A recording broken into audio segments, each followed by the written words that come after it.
Hello everybody, welcome back to Rain and Pours. I'm Mitch and today this is part 3 of my Take 2 Redo series. So this is a series that I'm doing where I'm painting over old canvases that I no longer wish to keep or that I just wasn't too fond of to start with. So if you remember back to the first episode of this series, I created this piece with the new Little Piggy pigments and it was drying with wonky cells. I didn't like it, so I have scrapped it and we're going to start again. So I really didn't like how the cells were going wonky, so I've scrapped it. We're back to square one. We're going to re-pour. So the colors that I'm going to pour this time, going for a blue and warm color palette. So the only tube paint that I'm using, we've got two tube paints. I've got Matisse Payne's Grey and I have Triart Phthalo Turquoise. Then I have the 3 brand new pigments, which are Wild Atlantic, Billabong, and Burnt Sierra. These are from Fluid Art Co. They're This Little Piggy pigments, and you can get them from fluid-art.co. These are the new release ones, 3 of the 13 that have been released. And the other 3 pigments I'm going to use are Brulee and Ball Gown, which are interference pigments. So they look white, but they're actually gold and orange when you see them in the light. And I've got Latte as well, so like an orangey blue color palette here. So first thing to go down is my British Paints Low Sheen Interior House Paint. Looking like it's a little bit bubbly. And the way to stop the wonky cells is 1, put down less cell activator, 2, make sure I have spun enough paint off. Now there is a hole in the painting here. I'm just using my skewer to make sure that there's no air trapped in there, that the paint goes into it and it dries with that paint in the hole, so everything will flatten out.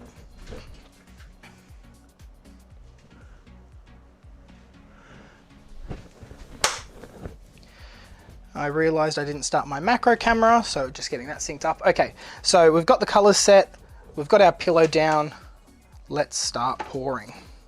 So first color I want to go down with is actually Burnt Sierra, I think.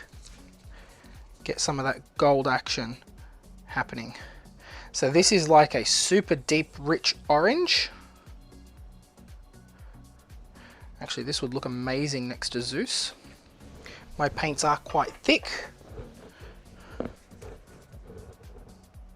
Was that a goop? That's a goop. We don't want it. Come here. Did I get it? I don't think I did. Come here. There we go. Okay, got it that time. So there was a goober in my paint.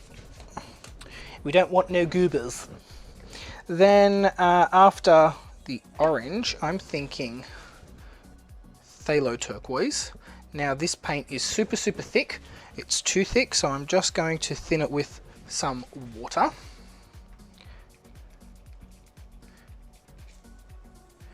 And if you find that your paints are too thick, you can just add a little bit of water to it to thin it out, or you can use some Jo Sonja gloss varnish. Always go with the gloss varnish first. If you find that your paints are thickening up instead of thinning out, that's the varnish reacting with the paint. Use water instead. Don't want too much of this because it can take over. Then I want to put down Wild Atlantic.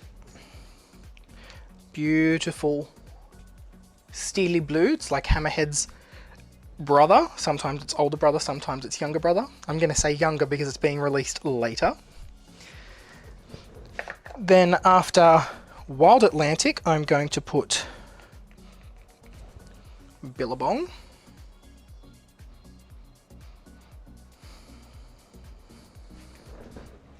Then after Billabong, I'm going to put the Payne's Grey.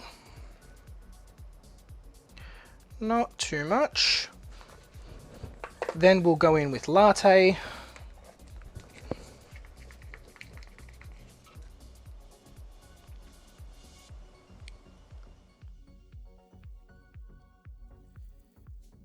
And I think I'm going to go with Brulee for this one.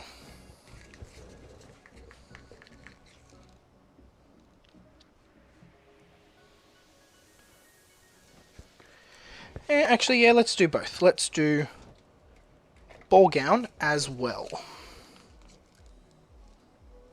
Just a little bit of ball gown. Okay, so this color combination is actually inspired by Lynn Hassan from the Sheleeart Bloom group. So Lynn, if you watch, thank you for the inspiration for this color combination. It's one that's been done many times before, the blues with latte. And I thought this is a great way to show off some of the new pigments along with the old pigments and make something really, really pretty. So Lynn's color combination used Pebbio Iridescent Blue Black, I believe, which I do have, but I wanted to show off some of the Burnt Sierra and the other interference piggy. She did also use Brulee, so really nice color combination, and her results turned out awesome. So now that we've got our colors down, I'm thinking I want just a little bit more Payne's Grey drizzled over the top of those interference colors. And let's put down some cell activator and get this blown out. So I may actually blow this out using my mini blower so that my big head doesn't get in the way. Alrighty, let's put down our cell activator and blow this out.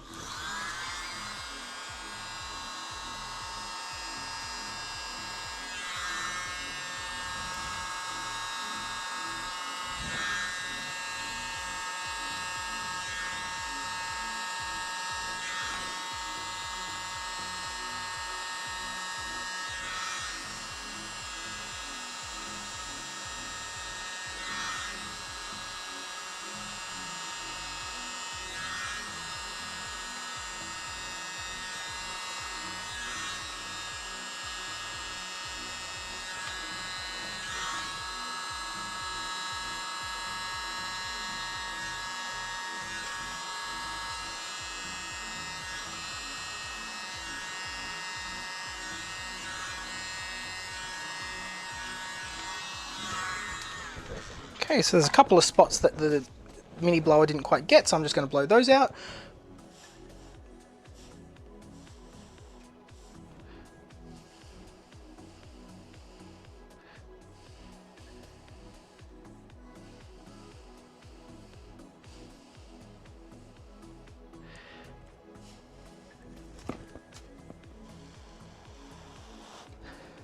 Wonderful.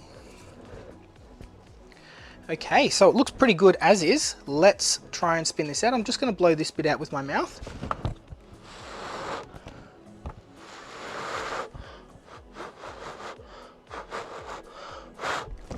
A couple of bits where the cell activator was just a little bit too clumpy.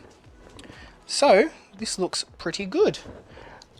Let me just pop my cell activator back. And we're going to put just a little bit more pillow paint in the corners so that everything spins out nicely and we don't lose too much of the design on those corners. Alright, so little spins to start with.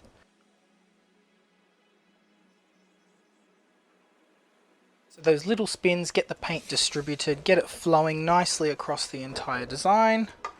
And I'm going to pick up some of this pure white paint that's come off and I'm just going to place it wherever it looks like the paint's not moving fully.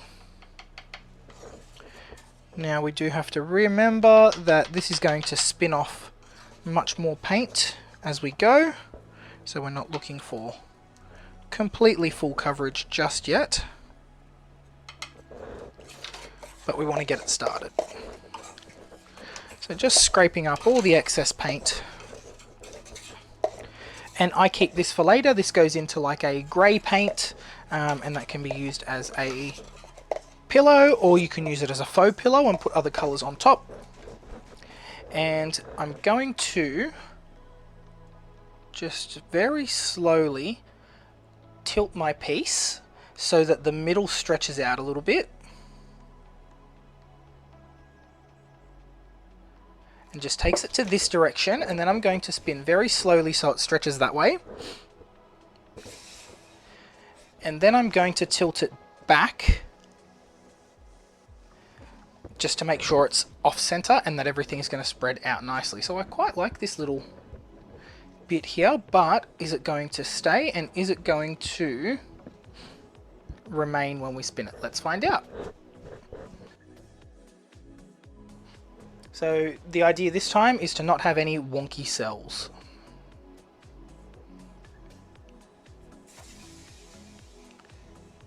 When I say wonky cells, it's where the cell wall starts to break down. So you're always going to have some odd shaped ones.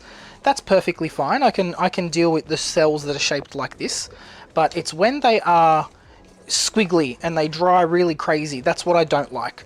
So I'm still experimenting with my bloom paints again, because I do have the old Australian pouring medium. I managed to get some from a guy online, so I am using that now. I've got nine tins of it, plenty to last me for a little while.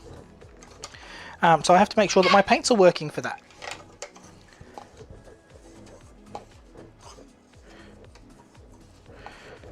Okay, now let's have a look. I noticed there's a bit here that I dislike. It's just a little bit of orange and it was distracting me. So I'm going to pop this bubble here. Are there any other bubbles I want to pop? There's a couple. So let's get the torch. I'm going to torch very, very briefly.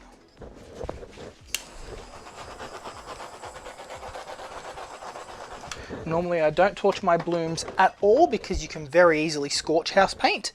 But if you're very quick and very careful, you can get away with it. So let's give a good spin and get this paint distributed. Now, wonky cells, what else can cause it? Wonky cells can be caused by your pouring medium being too thin, your pillow being too thin, too much pillow being left on the surface, not spinning off enough. I'm quite confident that I did spin off enough last time, but I'm going to do it again and make sure that I definitely get off enough this time.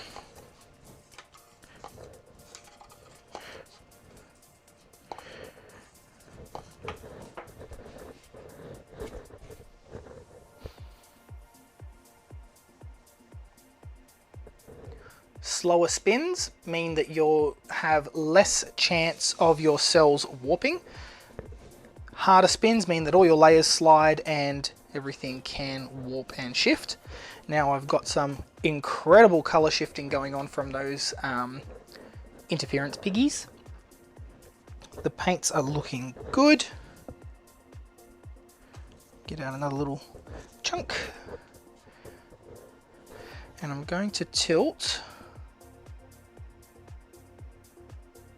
I can still see that there's a little bit of paint in that center.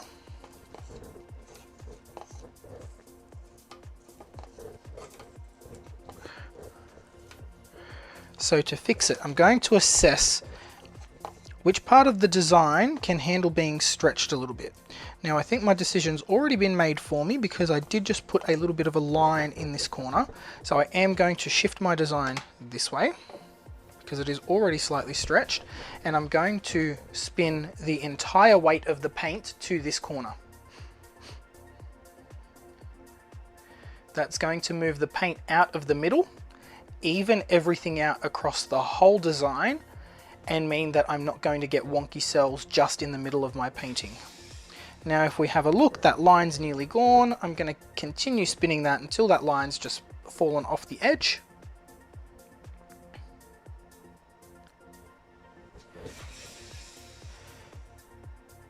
And it's gone. So that will be just fine now. Let's do another tilt.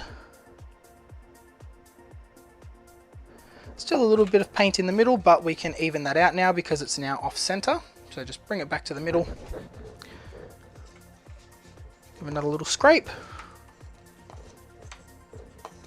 So it's easier to scrape this one because there are resin drips underneath. This was over a resined piece, if you remember. So it's elevated a little bit. Now let's just give it another little spin, even out that paint.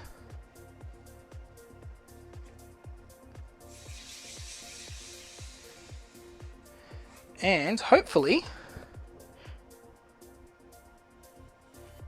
this one should dry perfectly. Now this is really incredible. So you can see from the two different angles, and I'll put these side by side, the color shifting happening up here on the other side of the painting. So that is the brulee and the ball gown. doing their thing on top. Whereas if you look at the top down camera, all you can see is white. That's because the interference colors look white when they're top down, and as soon as you tilt your head, as soon as you tilt them in the light, you see what their true colors actually are. And they are spectacular. Just to be sure, give it another little spin. And I think this one is good. So, yeah, I reckon this one's pretty much done. I'm going to pop it aside and see how it dries. So I'll check on it in a couple of hours to make sure that the paint isn't warping, to make sure my cells aren't warping. I did one that I thought excellent, the cells are going to be great, and they still warped, so it must mean that there is something with my paint that I need to adjust. Figuring out what that is going to be a little bit tricky. Normally it's just consistency, but I've adjusted this consistency several times and it's still doing it. So, beautiful. Alright guys, that'll do it for this video. If you like what I'm doing here, don't forget to like and subscribe. I'll see you next time for another episode of Take 2 Redo. I'm Mitch, this is Rain and Pause. I'll see you next time.